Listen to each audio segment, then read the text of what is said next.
बिस्मिल्लाहिर्रहमानिर्रहीम। Last lecture आपको याद होगा, उसमें हमने कुछ रिवीजन की थी और कुछ नई चीज़ें डिस्कस की थी।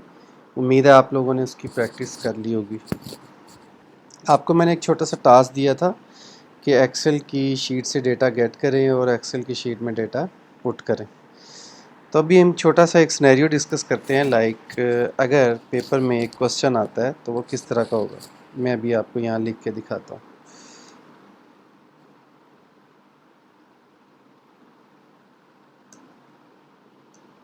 पेपर में सवाल आएगा कि write a simple programme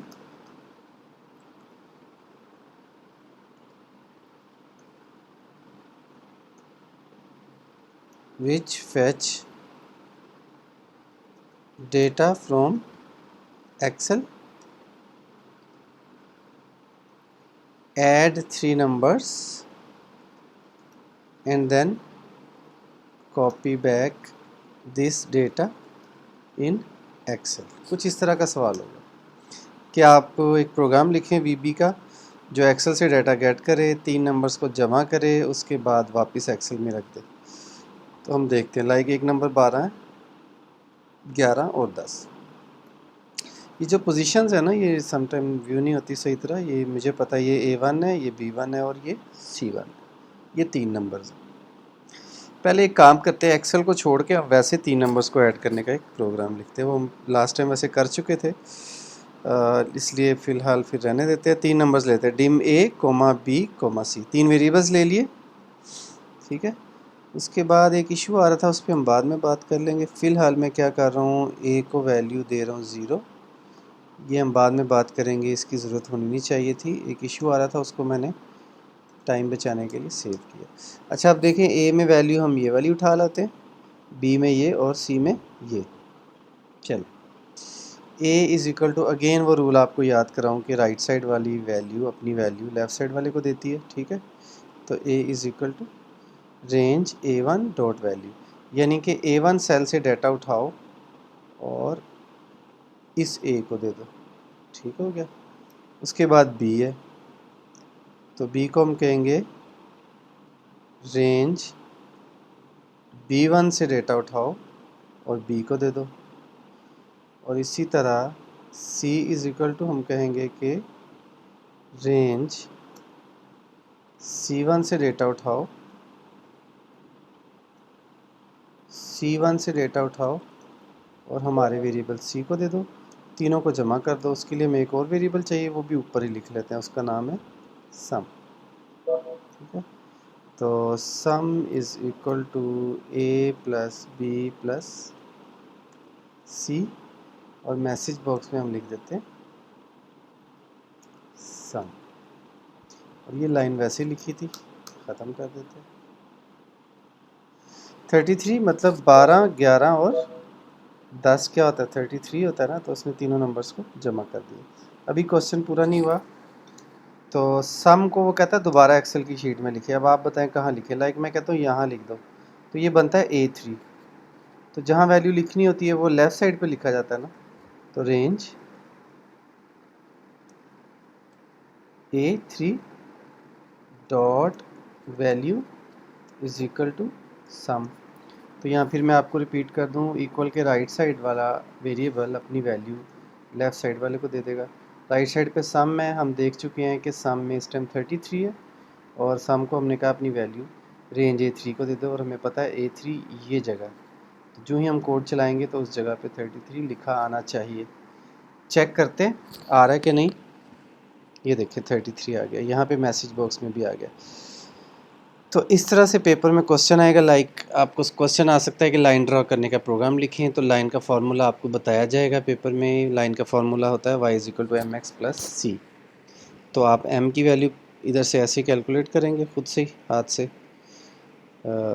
raw values लेंगे, x की वैल्यू लेंगे, c की वैल्यू लेंगे और फार्मूला एग्जीक्यूट करेंगे ऐसे। y is equal to mx, मतलब m और x के दरमियान मल्टीप्लाई है, m multiply by x plus C. बस ये करना है। m की वैल्यू खुद ही ऐड कर लें इस तरह से, x की वैल्यू ऐड कर लें इस तरह से और c की वैल्यू इस तरह से। उसके बाद इस फार्मूले की जगह पे ये वाला लगा दें, और मैसेज बॉक्स में y लिख दें और रेंज A3 में सम की जगह y लिख दें, तो ये लाइन ड्रॉ करने का प्रोग्राम बन जाएगा। अच्छा, आज हमने एक नई चीज़ डिस्कस करनी है, उसके लिए पहले एक बात सुन लें कि इसकी ज़रूरत क्यों है। देखिए, आप किसी फार्मेसी के लिए प्रोग्राम बना रहे हैं और ये जो कोड है ये आपकी अपनी प्रॉपर्टी है। आप नहीं चाहेंगे कि फार्मेसी वाले के पास ये कोड भी जाए। जिस तरह आप किसी सीडी को ख़रीद के लाते हैं तो उसमें सॉफ्टवेयर्स होते हैं, आप उस पे सेटअप पे क्लिक करते हैं तो सॉफ्टवेयर इंस्टॉल हो जाता है। आपको कभी सॉफ्टवेयर का कोड नज़र नहीं आता, क्योंकि वो कोड बनाने वाले की, डेवलपर की प्रॉपर्टी होती है, वो कभी भी आपको नहीं देगा। तो आपने भी जब एक प्रोग्राम बना लेना है, तो लाइक आप कहते हैं 3 नंबर्स को ऐड करने का आपने सॉफ्टवेयर बनाया, समझे इसका कोई काम नहीं सिवाय इसके कि 3 नंबर्स को ऐड करता है। अब नंबर्स चेंज भी तो हो सकते हैं ना। लाइक आप कहते हैं कि इसकी जगह कोई और नंबर हो, तो मतलब किस्सा मकसद ये है कि आप नहीं चाह रहे कि यूज़र जो है वो कोड में जाके, ज़ाहिर है कोड तो उसके पास होगा ही नहीं, वो कोड में जाके इस तरह से वैल्यूज़ चेंज करे। 34 की जगह 56। चलें, एक्सेल की शीट से तो ठीक है। तो हाँ, अगर सिचुएशन ऐसी होती है, आपने ए को 34 दिया और ये वो सारा काम किया, उसके बाद आपने प्रोग्राम चलाया तो आउटपुट पे आ गए 157। अब देखें, अब बार बार आप कोड में जाके तो नहीं यहाँ चेंज करेंगे ना, आप इसको मज़ीद यूज़र फ्रेंडली बनाएंगे। इसको कहते हैं रन टाइम पे यूज़र से वैल्यू लेना। तो हम ये काम आज इसमें करना सीखेंगे। रन टाइम पे वैल्यू लेने के लिए जो हमारे यहाँ इस्तेमाल होता है ना, वो ये मैं आपको दिखाता हूँ। वो ये है इनपुट बॉक्स। तो आप इनपुट बॉक्स लिखेंगे, उसमें यूज़र रन टाइम के ऊपर वैल्यू ऐड करेगा, वो वैल्यू जाके ए में या बी में या सी में स्टोर हो जाएगी। दोबारा सुन लें, एक्सेल से डाटा गेट करना भी ठीक है, ये भी रन टाइम पे ही हो रहा है। ये सम टाइम हम करते हैं इस तरह डायरेक्ट हार्ड कोड, तो ये सही नहीं है। इसकी जगह या तो इनपुट बॉक्स यूज़ करें या एक्सेल यूज़ करें। तो फ़िलहाल आपको मैं फिर इनपुट बॉक्स के ज़रिए से दिखाता हूँ। आप इस तरह लिखेंगे, उसके बाद यहाँ कोई भी लिख देंगे जो आपकी यूज़र फ्रेंडली बनाने के लिए ना। तो आप लिखेंगे एंटर वैल्यू फॉर ए। ठीक है, अभी देखें, अभी सिर्फ देखते जाएं ये होता क्या है। Enter value for B, enter value for C. अब देखिए इस प्रोग्राम को मैं चला रहा हूँ, ये क्या लिखा हुआ है, एंटर वैल्यू फॉर ए। ज़रा इस समझाने के लिए आपको इसको साइड पे ले जा रहा हूँ। मैं यहाँ पे जो भी लिखूँगा ना 120 और ओके करूँगा, तो ये वैल्यू ए में जाके स्टोर हो जाएगी। अभी हमें नज़र नहीं आएगी, अभी 3 दफ़ा अलर्ट आएगा, क्योंकि 3 इनपुट बॉक्स लिखे हैं ना हमने, 1 2 और 3। अब वो कहता है एंटर वैल्यू फॉर बी। ये देख रहे हैं, जो टेक्स्ट आपने यहाँ लिखा था एंटर वैल्यू फॉर बी, वो इधर आ गया। अब आपने बी में वैल्यू लिखी 300। अब मैं ओके का बटन दबाऊंगा तो ये वैल्यू खुद ब खुद जाके बी में स्टोर हो जाएगी। अभी एक और इनपुट बॉक्स आ गया, इसको भी देख लें। इसमें मैं वैल्यू एंटर कर दूँ तो 503, तो ये वैल्यू खुद ब खुद सी में जाके स्टोर हो जाएगी। अब देखिए, जब मैं ओके दबाऊंगा तो सी में वैल्यू स्टोर हो जाएगी, उसके बाद ये लाइन चलेगी और उसके बाद ये लाइन चलेगी, उसके बाद मैसेज बॉक्स। देखिए सारे काम होंगे। Run time error, run time error 6 overflow. अच्छा, कोई गड़बड़ हो गई है। चलें दोबारा चला के देखते, पता नहीं क्या ओवरफ्लो हो गया, होना तो नहीं चाहिए था। 1 2 3, तो 123। ठीक है, 1 2 और 3 तीनों को जमा करें, 123 तो नहीं आता वैसे, ये कोई गड़बड़ कर रहा है। चलिए इसको बाद में देख लेंगे, फ़िलहाल आप देख रहे हैं 123। ठीक है, तो इन शॉर्ट ये कि यहाँ पे इनपुट बॉक्स के ज़रिए आपने बेसिकली ये इसको कहते हैं रन टाइम पे यूज़र से वैल्यू लेना। ये अच्छी अप्रोच है। तो ये जो वैल्यूज़ में जो गड़बड़ आ रही है ना, ये हम डिस्कस करते रहेंगे। फ़िलहाल आप इसको रन टाइम के ऊपर ये जो वैल्यूज़ लेनी है इसकी प्रैक्टिस करें। आज के लेक्चर के लिए आई थिंक सो कि यही था, फिर भी मुझे चेक करने दें यहाँ पे क्या रह गया। इफ़ स्टेटमेंट, हाँ इफ़ स्टेटमेंट हम बाद में करेंगे, लेकिन बटन अभी कर लेंगे। अब एक नई चीज़ सीख लेते हैं आज, वो ये है कि जो सारा कोड है हम चाह रहे हैं हम बार बार आके मज़ीद इसको यूज़र फ्रेंडली बनाएं। इस बटन के प्रेस होने पे ना चले, बल्कि हमारे बनाए हुए एक बटन पे चले। इसको मैं मिनिमाइज़ कर देता हूँ। ठीक है, ये देखिए ये बटन है। अब मैं मज़ीद अपने सॉफ्टवेयर को ब्यूटीफुल बनाने लगा हूँ। अब ये मेरी स्क्रीन की डिज़ाइनिंग शुरू होगी। मैंने बटन ड्रा किया, अभी शो नहीं हो रहा, लेकिन वो पूछ रहा है कि इस बटन पे क्या हो। तो मैं कहता हूँ इनपुट प्रैक्टिस हो। इनपुट प्रैक्टिस से क्या मुराद है, मेरा ये वाला कोड जिसमें अभी हम प्रैक्टिस कर रहे थे, अभी दिखाता हूँ आपको। जिसमें हम प्रैक्टिस कर रहे थे मैंने इसे कह दिया कि जब भी बटन दबे, ओके, ये देखिए अब जब भी ये बटन दबेगा, देखिए बटन के ऊपर जाके ये हाथ बना हुआ आ गया, क्लिकेबल हो गया, देख रहे हैं। जब भी बटन दबेगा तो कोड वही चलेगा जो इसके अंदर लिखा हुआ था। चलिए मैं इसको मज़ीद आसान करता हूँ, इसको अभी इग्नोर करें आप। ओके, एक काम करते हैं, ये जो अभी मैंने मिनिमाइज़ किया ये कहाँ पे गया है, इसको ढूंढें।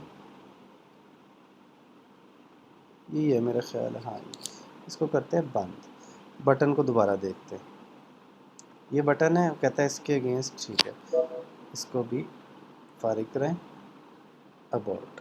चले एक नया बटन ड्रा करते हैं, ये नया बटन ड्रा हो गया। अब वो कहता है कि इसके अगेंस्ट क्या करना है, मैं कहता हूँ एक नया मैक्रो क्रिएट कर दो, वो ये हो गया, उसका नाम है बटन क्लिक 2।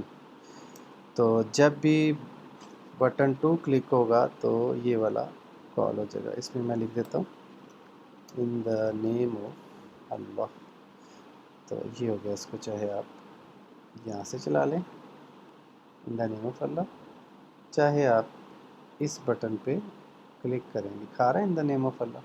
तो ये आहिस्ता आहिस्ता हम अपने इसको बनाने की पोजीशन में आ रही हैं। हम यहाँ पे बटन्स लगाएंगे, यहाँ पे ग्रुप बॉक्स लगाएंगे, ये देखिए ये ग्रुप बॉक्स होता है, कॉम्बो बॉक्स लगाएंगे, ये आपने अक्सर देखा होगा।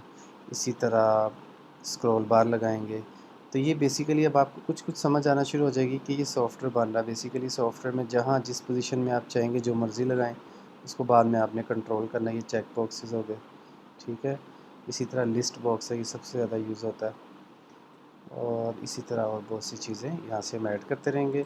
तो ये व्यू सामने आपको इसलिए दिखाया कि आपको थोड़ा सा अब आइडिया होना शुरू हो जाए कि हम लाइव एप्लीकेशन जो बनाने जाएंगे, जो बिकेगी, जो सेल होगी, वो बेसिकली इस तरह एक ब्यूटीफुल सा इंटरफेस होगा, अपनी मर्ज़ी से हम उसको डिज़ाइन करेंगे। अस्सलाम वालेकुम वरहमतुल्लाहि वबरकातुहू।